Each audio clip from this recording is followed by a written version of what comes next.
Bank SSC railway కోసం online classes, bank SSC railway కోసం offline classes కూడా మన దగ్గర అందుబాటులో ఉన్నాయి. ఇంట్రెస్ట్ ఉన్న వాళ్ళు వైజాగ్లో ఆఫ్లైన్ జాయిన్ అవ్వడానికి మీరు ప్రయత్నం చేయొచ్చు. ఆఫ్లైన్ జాయిన్ అయిన వాళ్ళకి ఆన్లైన్ అనేది ఫ్రీగా ఇస్తున్నాం. ఇవాల్టి ఎడిటోరియల్లోకి వస్తే టైటిల్ వచ్చేసి మనకి గ్రేటర్ షేర్ అని చెప్తాం. Lifetime validity. ఈ నెంబర్కి కాంటాక్ట్ చేసి మీరు వివరాలు తెలుసుకో. ఓకే, సో ఇవాల్టి ఎడిటోరియల్ టైటిల్ వచ్చేసి గ్రేటర్ షేర్ అని చెప్పేసి వచ్చింది. దేని గురించి మాట్లాడుతున్నారు? What are they referring to? What is the editorial referring to? It is referring to central గవర్నమెంట్కి వచ్చే ట్యాక్స్ రెవెన్యూలో స్టేట్ గవర్నమెంట్స్కి ఇచ్చే షేర్ గురించి. సెంట్రల్ గవర్నమెంట్కి ట్యాక్సెస్ వస్తాయి. సెంట్రల్ గవర్నమెంట్కి ట్యాక్సెస్ ద్వారా వచ్చే ఇన్కంలో కొంత పార్ట్ వాళ్ళు స్టేట్స్తో షేర్ చేసుకుంటారు. ఎంత షేర్ చేసుకోవాలని చెప్పి ఫినాన్స్ కమిషన్ రికమెండ్ చేస్తుంది. బేస్డ్ ఆన్ దోస్ రికమెండేషన్స్ వాళ్ళు షేర్ చేసుకోవడం జరుగుతుంది. దీనిపైన క్వశ్చన్ కూడా వచ్చింది మొన్న ప్రిలిమ్స్లో, యూపీఎస్సీ ప్రిలిమ్స్లో. States deserve a bigger share of central taxes in post GST era. So GST తర్వాత నడుస్తున్న కాలం ఇది. ఒకప్పుడు జిఎస్టీ రాకముందు స్టేట్ గవర్నమెంట్ స్టేట్ లిస్ట్లో ఉన్న అంశాలపైన వాళ్ళు ట్యాక్సులు వేసుకునేవారు, యూనియన్ లిస్ట్లో ఉన్న వాళ్ళపైన సెంట్రల్ గవర్నమెంట్ ట్యాక్సులు వేసుకునేది. జిఎస్టీ వచ్చాక వన్ నేషన్ వన్ ట్యాక్స్ అయిపోయింది. So state tax central tax అని లేకుండా ఐటమ్ వైజ్ జిఎస్టీ ఐటమా నాన్ జిఎస్టీ ఐటమా అన్నట్టు డివైడ్ చేసేసి if it comes under GST there is only one tax which is GST. దాంట్లో వచ్చేది స్టేట్ సెంటర్ షేర్ చేసుకుంటాయి, కానీ సెపరేట్గా స్టేట్స్ ట్యాక్స్లు వేసుకునే అధికారాన్ని చాలా వరకు కోల్పోయాయి.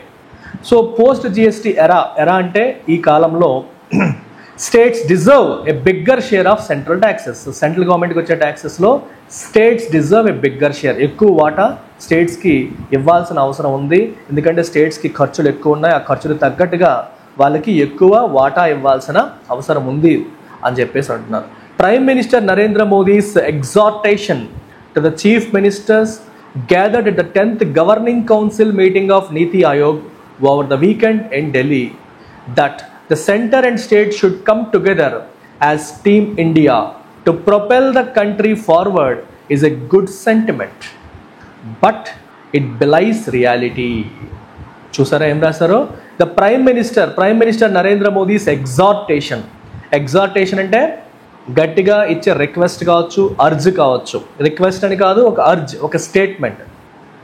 ఓకే, ఒక స్ట్రాంగ్ ఎంఫటిక్ స్టేట్మెంట్ ఎవరికి ఇచ్చారు? చీఫ్ మినిస్టర్స్కి. ఎక్కడ గ్యాదర్ అయ్యారు వాళ్ళు? 10th governing council meeting of నీతి ఆయోగ్ యొక్క 10th గవర్నింగ్ కౌన్సిల్ మీటింగ్లో వాళ్ళు పార్టిసిపేట్ చేయడం జరిగింది ఓవర్ ద వీకెండ్. ఎక్కడ? న్యూఢిల్లీలో. సో ఆయన ఏమని చెప్పారంట వాళ్ళతో?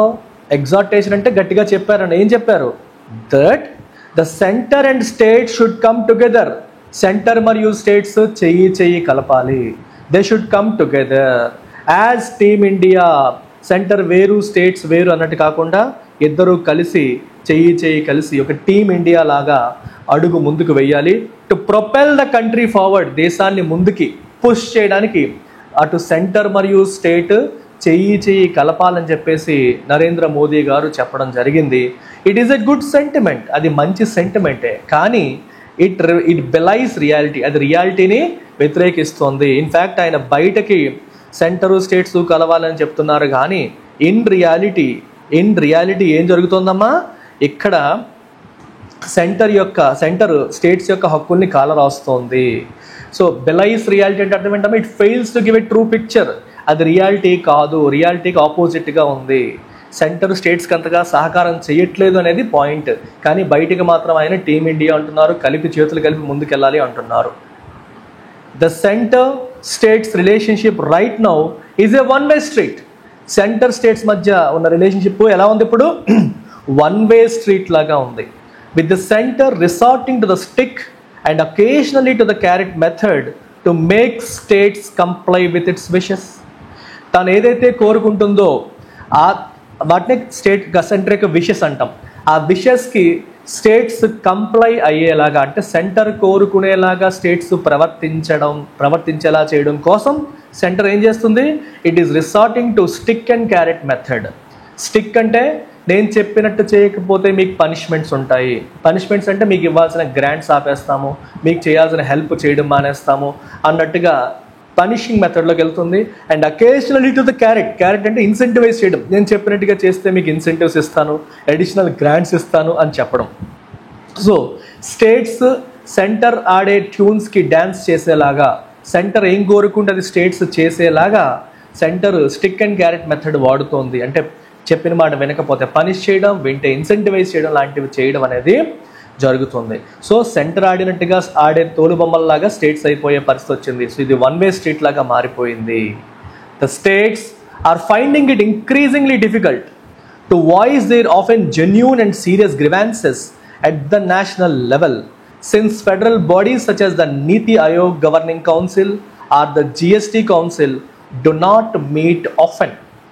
The states are finding it increasingly difficult. States are finding it increasingly difficult. దేనికి వాళ్ళు డిఫికల్ట్ ఫీల్ అవుతున్నారు? To voice their often genuine and serious grievances. Grievances అంటే కంప్లైంట్స్.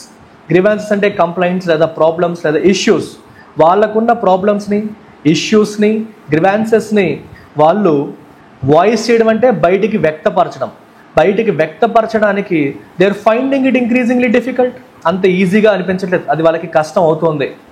ఎందుకని? నేషనల్ లెవెల్లో. ఎందుకని అంటే federal bodies such as Niti Aayog governing council కానీ, GST council కానీ they do not meet often తరచుగా అవి కలవట్లేదు. అవి కలిస్తేనే వాళ్ళకి సందర్భం వస్తుంది. సందర్భం వస్తేనే స్టేట్స్ వాళ్ళ యొక్క ప్రాబ్లమ్స్ని వాళ్ళు ఎక్స్ప్రెస్ చేయగలుగుతారు. ఆ సందర్భం రాకపోవడం వల్ల states could not express their pain points. Meeting once A year is not nearly enough for the governing council of a body whose very first objective is to develop a shared vision of national development priorities. అసలు నీతి ఆయోగ్ యొక్క governing council యొక్క vision and objective ఏంటి? To develop a shared vision, national development priorities. దేశాన్ని ఎలా develop చేయాలి, మన priorities ఏంటి అనే విషయంలో ఒక షేర్డ్ విజన్ బిల్డ్ చేయాలి. అంటే సెంట్రల్ గవర్నమెంట్ అనుకున్నది ఏంటని కాదు, సెంటర్ మరియు స్టేట్స్ యొక్క విజన్, సెంటర్ యొక్క విజన్ని కలిపి ఒక షేర్డ్ విజన్ డెవలప్ చేయడం అనేది దాని ఆబ్జెక్టివ్. అట్లాంటి నీతి ఆయోగ్ గవర్నింగ్ కౌన్సిల్ సంవత్సరానికి ఒకసారి మాత్రమే కలుస్తుంది. It is meeting once A year. అది సంవత్సరానికి ఒకసారి మాత్రమే కలుస్తుంది. And this is not nearly enough. ఇది ఏమాత్రము సరిపోదు అని అర్థం. The GST council two has not met in more than 5 months. GST council కూడా గడిచిన 5 నెలల్లో ఒక్కసారి కూడా కలవలేదు. When regulations say it should meet at least once a quarter. GST regulations ఏం చెప్తున్నాయి? అట్లీస్ట్ ప్రతి క్వార్టర్కి ఒకసారి, అంటే ప్రతి 3 నెలలకు ఒకసారి మీటింగ్ జరగాలి అని జిఎస్టీ రెగ్యులేషన్స్ చెప్తుంటే, ఓకే, గడిచిన 5 నెలల్లో ఒక్క మీటింగ్ కూడా జరగలేదు. So when the states do get a chance to speak at the national level as they did on Saturday, most have no choice but to focus on their individual problems or achievements rather than on a collaborative team India approach. అందుకే స్టేట్స్కి national లెవెల్లో మాట్లాడే chance వచ్చినప్పుడు, as they did on Saturday రోజు వచ్చింది, ఆ రకంగా వచ్చినప్పుడు వాళ్ళందరూ ఏం చేస్తారు? వాళ్ళకున్న most have no choice but to focus on their individual problems. వాళ్ళ రాష్ట్రాల స్పెషల్ ప్రాబ్లమ్స్ పైన మాట్లాడతారు. ఎందుకంటే మాట్లాడడానికి మళ్ళీ అవకాశం వస్తుందో రాదో తెలీదు. సో మా రాష్ట్రం ఏం చేసింది, మా ప్రాబ్లమ్స్ ఏంటి అని చెప్పడానికే ఫోకస్ చేస్తారు తప్పితే కొలాబొరేటివ్ టీమ్ ఇండియా అప్రోచ్ గురించి మాట్లాడే టైమే దొరకదు. ఫ్రీక్వెంట్ మీటింగ్స్ జరిగితే ఇట్లాంటి కొలాబరేషన్ గురించి మాట్లాడే ఛాన్స్ దొరుకుతుంది. సంవత్సరానికి ఒకసారి మీటింగ్ జరిగితే ఏం మాట్లాడతారు? వాళ్ళ సమస్యల గురించి మాట్లాడతారు. మళ్ళీ మాట్లాడే అవకాశం దొరకదేమో అని భావించి. There were, however, some notable deviations where chief ministers looked beyond their states' borders in an attempt to drive national growth. There were, however, some notable deviations. అయితే కొన్ని notable deviations ఉన్నాయి. Where chief ministers looked beyond their states' borders. ఇక్కడ chief ministers looked beyond their states borders, వాళ్ళ state borders దాటి okay చూసి national growth కోసం మాట్లాడే scenarios కొన్ని అయితే ఉన్నాయి. అందుకే కొన్ని డీవియేషన్స్ ఉన్నాయి. జనరల్గా ఎప్పుడో ఒకప్పుడు కలిసినప్పుడు అందరి గురించి మాట్లాడే టైం దొరకదు. వాళ్ళ ప్రాబ్లమ్స్, వాళ్ళకి రావాల్సిన వాటి గురించే మాట్లాడతారు. అయితే కొన్ని డీవియేషన్స్ అయితే ఉన్నాయి. వాళ్ళు మా స్టేట్ గురించి అని కాకుండా దేశం గురించి మాట్లాడిన సందర్భాలు ఉన్నాయి. One was Andhra Pradesh Chief Minister N. Chandrababu Naidu's proposal for the creation of 3 subgroups of states to focus attention on the issues of GDP growth and investments, leveraging India's demographic bounty and using technology to drive governance. Chandrababu Naidu ఒక proposal పెట్టారు. ఏమని? 3 sub గ్రూప్స్ని create చేయాలి. States అన్నిటిని కూడా కలిపి కాకుండా 3 sub గ్రూప్స్గా డివైడ్ చేసి టు ఫోకస్ అటెన్షన్, దేనికోసం? అటెన్షన్ ఫోకస్ చేయడానికి, అటెన్షన్ పెట్టడానికి on the issues of GDP growth, GDP గ్రోత్కి సంబంధించి కావచ్చు, ఇన్వెస్ట్మెంట్కి సంబంధించి కావచ్చు, ఇష్యూస్ పైన దృష్టి సారించడం కోసం 3 సబ్ గ్రూప్స్ని క్రియేట్ చేయమని చంద్రబాబు నాయుడు ప్రపోజల్ పెట్టడం జరిగింది. లెవరేజింగ్ అంటే making full use of India's demographic bounty. Demographic bounty అంటే అర్థం ఏంటమ్మా? డెమోగ్రాఫిక్ బౌంటీ అంటే ప్లెంటిఫుల్, ఏ లాట్ అని అర్థం. డెమోగ్రాఫిక్ అంటే అర్థం ఏంటమ్మా? మన దేశంలో ప్రజలు యొక్క ఏజ్ గ్రూపింగ్స్ ఎలా ఉన్నాయి, పాపులేషన్ గ్రూపింగ్స్ ఎలా ఉన్నాయి, దీస్ ట్రెండ్స్ని మనం డెమోగ్రాఫిక్స్ అంటాం. అంటే యువత ఎక్కువ మంది ఉన్నారా, ముసలి వాళ్ళు ఎక్కువ ఉన్నారా, పిల్లలు ఎక్కువ ఉన్నారంటే భారతదేశంలో ఎట్ దిస్ పాయింట్ యూత్ ఎక్కువగా ఉన్నారు. సో యూత్ ఎక్కువగా ఉంటే ఆ దేశానికి జీడిపి గ్రోత్కి, ఇన్వెస్ట్మెంట్స్కి పాసిబిలిటీస్ పెరుగుతాయి. సో ఇండియాకి డెమోగ్రాఫిక్ బౌంటీని లెవరేజ్ చేసి and using technology to drive governance, అలాగే టెక్నాలజీని ఉపయోగించి గవర్నెన్స్ని ముందుకు నడిపించడం. అంటే e governance, technology plus governance e governance అవుతుంది. సో పరిపాలన కూడా ఇంకా సులభతరం చేయడం, ట్రాన్స్పరెంట్ చేయడం, ఎఫెక్టివ్ చేయడం కోసం టెక్నాలజీని కూడా వాడాలి అనేది చంద్రబాబు నాయుడు యొక్క proposal. Subgroups are a good way for the center to bring states on board if it finds a body comprising all states to be too unwieldy. అన్ని స్టేట్స్ కలిసి ఉన్న దాన్ని హ్యాండిల్ చేయడం, అన్వీల్డీ అంటే బాగా కాంప్లికేటెడ్, దాన్ని హ్యాండిల్ చేయడం కష్టం అని అర్థం. సో అట్లాంటి దాన్ని హ్యాండిల్ చేయడం కష్టం అని భావించినప్పుడు సబ్ గ్రూప్స్ని క్రియేట్ చేయడం అనేది మంచి ఐడియా అవుతుంది.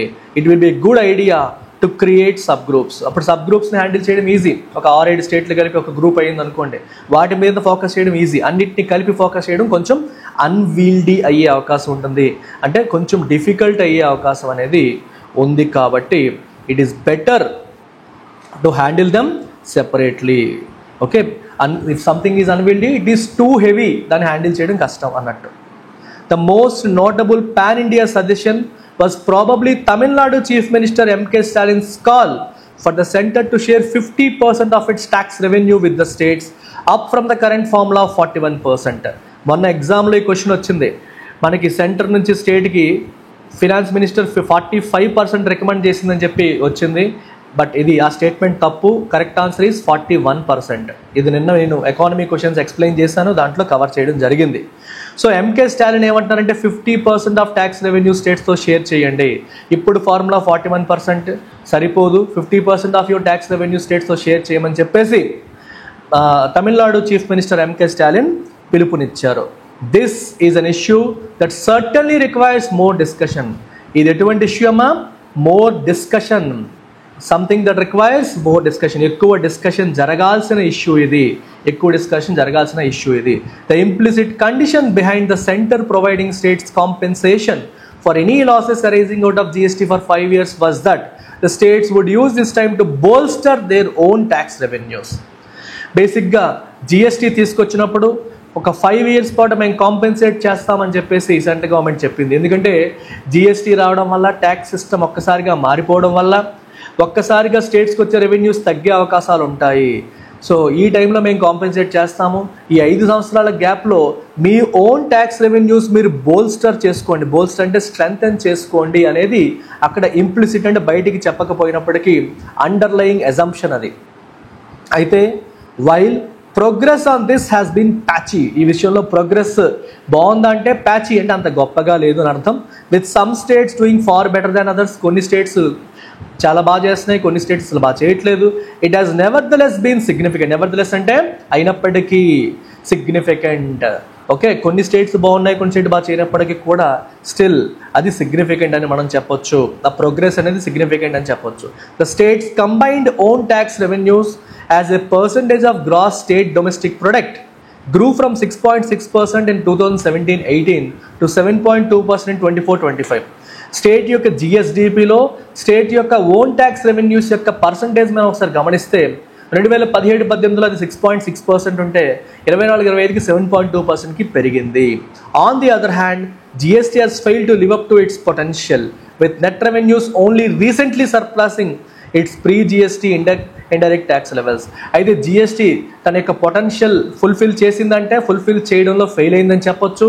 ఎందుకంటే జిఎస్టీ ద్వారా వస్తున్న నెట్ రెవెన్యూస్ అనేవి only recently pre GST indirect tax లెవెల్స్ని క్రాస్ చేసాం. జిఎస్టీ రాకముందు ఇండైరెక్ట్ ట్యాక్స్ లెవెల్స్ ఏ లెవెల్లో ఉన్నాయో ఆ లెవెల్ని ఓన్లీ ఈ మధ్యనే క్రాస్ చేశాయి. అంటే జిఎస్టీ నుంచి గవర్నమెంట్కి ఇనఫ్ రెవెన్యూ రావట్లేదు అని అర్థం. Since GST subsumed most of the state's levies, it seems only fair that center seriously consider their demand for a bigger share in central taxes. GST వచ్చిన తర్వాత స్టేట్స్కి సొంతంగా ట్యాక్స్లు వేసే చాలా అవకాశాలు పోయాయి. ఏదో విస్కీలు, బ్రాందీలు, మద్యం మీద, ఎలక్ట్రిసిటీ మీద తప్పితే నార్మల్ ఐటమ్స్ మీద ట్యాక్స్ వేసే అధికారాన్ని స్టేట్స్ కోల్పోయాయి. కాబట్టి సెంట్రల్ ట్యాక్సెస్లో స్టేట్స్కి బిగ్గర్ షేర్ ఇవ్వడం మీద సెంటర్ దృష్టి పెట్టాలి, దానిపైన సీరియస్గా కన్సిడర్ చేయాల్సిన అవసరం అనేది ఉంది అనేది ఇక్కడ క్లియర్గా చెప్తున్నారమ్మా. సో సమ్మరీ ఇక్కడ ఇచ్చాను, మీరు చెక్ చేసుకోవచ్చు. And UPSC aspirants, APPSC, TGPSC aspirants అందరూ కూడా if you want a guided preparation మీరు నా మెంటర్షిప్ తీసుకోవచ్చు. మీ ప్రిపరేషన్లో నేను మీకు పర్సనల్గా గైడ్ చేస్తాను. మీకు ఏమన్నా క్లారిఫికేషన్ కావాలి, ఏదన్నా విషయంలో ఎలా చదవాలో మీకు తెలియకపోతే అక్కడ నేను హెల్ప్ చేయడం అనేది జరుగుతుంది. కేవలం 10,000 రూపాయలకే మన మీద అందించడం అనేది జరుగుతుంది till you crack job.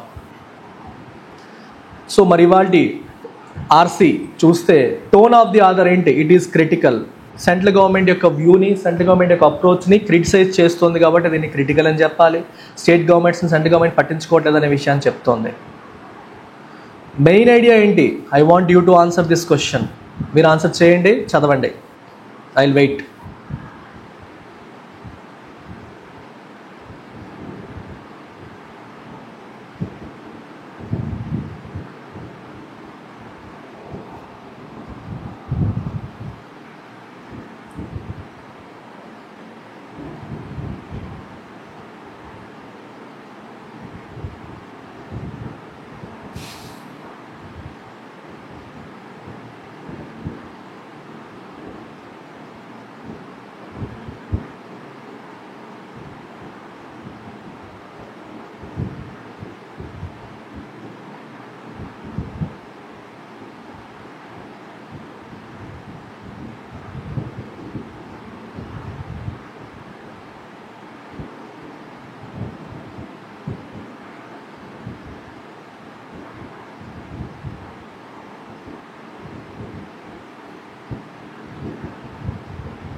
The GST Council should meet more frequently to discuss tax reforms. Ada main idea? Kaadu. States are mismanaging their tax revenues? No. States sarigga manage cheyatledu, so oversight kavali. Ada kaadu. The center must increase states' share in central taxes to ensure true cooperative federalism. Yes. Center states ki iche share penchali. Appude true cooperative federalism anedi possible avutundi. Correct. Try this question.